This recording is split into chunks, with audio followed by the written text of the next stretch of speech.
राजर्षी शाहू महाराज यांची जयंती व जागतिक अंमली पदार्थ विरोधी दिन संपन्न. काल राजश्री शाहू चॅरिटेबल ट्रस्ट सुंदरखेड बुलढाणा द्वारा संचलित Jijau Gyan Mandir school and junior college Palaskhed Bhat येथे 26 रोजी लोकराजा राजश्री शाहू महाराज यांचा जयंती महोत्सव व जागतिक अंमली पदार्थ विरोधी दिनानिमित्त कार्यक्रम उत्साहात संपन्न झाला. या प्रसंगी कार्यक्रमाच्या अध्यक्षस्थानी शाळेचे प्राचार्य किशोर शिरसाट होते, तर प्रमुख उपस्थिती म्हणून रायपूर पोलीस स्टेशनचे ठाणेदार दुर्गेश राजपूत होते. मंचावर उपस्थित पालक प्रतिनिधी सुरेश कोरके व प्राध्यापक अविनाश शेळके होते. सर्वप्रथम मान्यवरांच्या हस्ते छत्रपती राजश्री शाहू महाराज यांच्या प्रतिमेचं पूजन व दीप प्रज्वलन करून कार्यक्रमास सुरुवात करण्यात आली.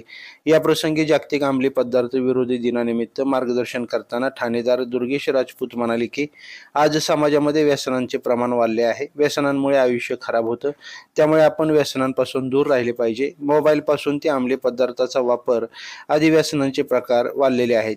या सर्व गोष्टीपासून दूर राहून स्वच्छंदी आयुष्य जगता आले पाहिजे. हे सांगताना व्यसनांचे दुष्परिणाम व त्यापासून कसे दूर राहायचे याबाबत विविध दाखले दिले.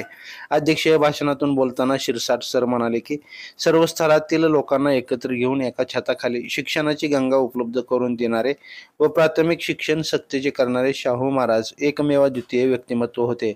शाहूराजांनी अनेकांना शिक्षणासाठी मदत केली. त्यापैकीच एक डॉक्टर बाबासाहेब आंबेडकर होते, जे पुढे घटनाकार झाले. आज आपण सर्वांनी शिक्षणाचे महत्त्व ओळखून चांगले शिक्षण घेण्याचा प्रयत्न केला पाहिजे आणि हीच खरी आदरांजली छत्रपती शाहू महाराजांना ठरेल. त्यांनी आपल्या भाषणादरम्यान लोकराजा शाहू महाराज यांच्या चरित्रावर प्रकाश टाकला. त्यानंतर शाळेच्या विद्यार्थ्यांनी ठाणेदार साहेबांच्या समोर व्यसनमुक्त शाळा, गाव, परिसर ही शपथ घेतली. कार्यक्रमासाठी संस्था अध्यक्ष संदीप शेळके यांचे मार्गदर्शन लाभले. कार्यक्रमाचे सूत्रसंचालन रुपाली गवते यांनी केले, तर आभार प्रदर्शन प्राध्यापक ज्ञानेश्वर भुसारे यांनी केले. लाईव्ह महाराष्ट्र झोन न्यूज साठी चिखली तालुका प्रतिनिधी महेंद्र हिवाळे. ताज्या घडामोडी जाणून घेण्यासाठी लाईव्ह महाराष्ट्र झोन न्यूजच्या यूट्यूब चॅनलला सबस्क्राईब करा, तसेच बेल आयकॉनवरती क्लिक करा.